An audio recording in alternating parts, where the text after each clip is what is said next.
2, Oliver is sent to work at a coffin maker's.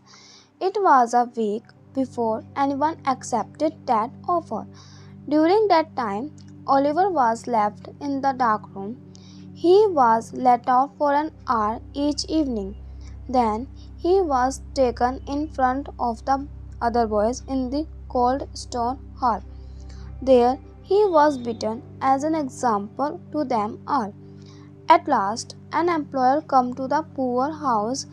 This was Mr. Sowerberry. Mr. Sowerberry made coffin and he needed a boy to help him in his workshop. Oliver packed his things in his handkerchief. With his under his arm, he left the poorhouse for Mr. Sowerberry's shop. Mr. Sowerberry was thin and ugly. So was his wife. He was very tall, while she was very short. Both of them were mean and cruel. From the beginning, they treated Oliver cruelly. Mr. Bamble accompanied Oliver to the coffin makers. There, Mrs. Sowerberry looked at the boy. He is very small. She complained to Mr. Bamble. That's true, but he will grow. Oh, yes, he will grow and on our food and drink. I know these poor house boys. All they think of is eating and drinking. But will they work? Mrs. Sowerberry gave Oliver a push. Get downstairs, little bag of bones, she said. Oliver went downstairs to a dark kitchen where a very dirty, untidy girl was sitting. This was Charlotte Sowerberry. Charlotte, where are those bites of meat that we were keeping for the dog? Give them to his boy. Charlotte pushed a plate full of bites to meat toward Oliver. His eyes shone. He ate them hungrily. Mrs. Sowerberry watched him in horror.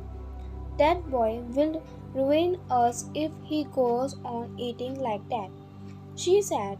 When Oliver had finished, Mrs. Sowerberry took a dirty lamp and led him upstairs to the workshop. There's your bed under there, she told him, pointing to the counter. You will be sleeping among the coffins, but I am sure you won't mind that. We have got no other place for you. She went away, leaving Oliver alone among all the coffins. Poor Oliver stood there trembling with fear. Were there dead men inside the coffin? Were there ghosts? Would they creep out while he was sleeping? For a long time his fear kept him awake. At last, toward morning, he fell into a troubled sleep. Oliver was awakened by someone kicking the shop door. He ran to open it. His hands were cold and he was slow in undoing the chain. Hurry up, shouted an angry voice. Don't you keep me waiting. I am coming, sir. The door will be open in a minute, sir. I suppose you are the boy from the poorhouse? The voice shouted. Yes, sir. How old are you? 10, sir. I am going to kick you when I get in, said the speaker, whistling carefully. At last, Oliver was able to open the door. Outside, a big, fat boy was standing. Oliver thought that he was a customer and asked him, Do you want a coffee, sir? You will need a coffee before I finished with you, the fat boy replied. He then asked, Do you know who I am? Poorhouse. No, sir. I am Mr. Noah Claypole. You are working under me, and I will see that you work hard. Poorhouse. Open the windows. He gave Oliver a kick and then went downstairs to the kitchen for his breakfast. Oliver followed him. Charlotte was very kind to Noah. Come and sit near the fire, Noah. Dear, I have nice bite of bacon for your breakfast, she told him. Charlotte was very unkind to Oliver. She pointed to a box in the coldest corner of the room. You go and sit over there, she said. "Do you hear, poor house?" asked Noah.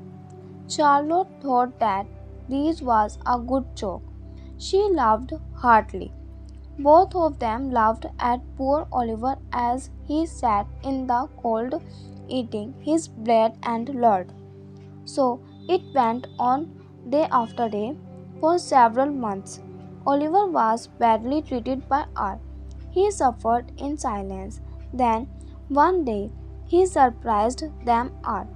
They thought he was timid and afraid.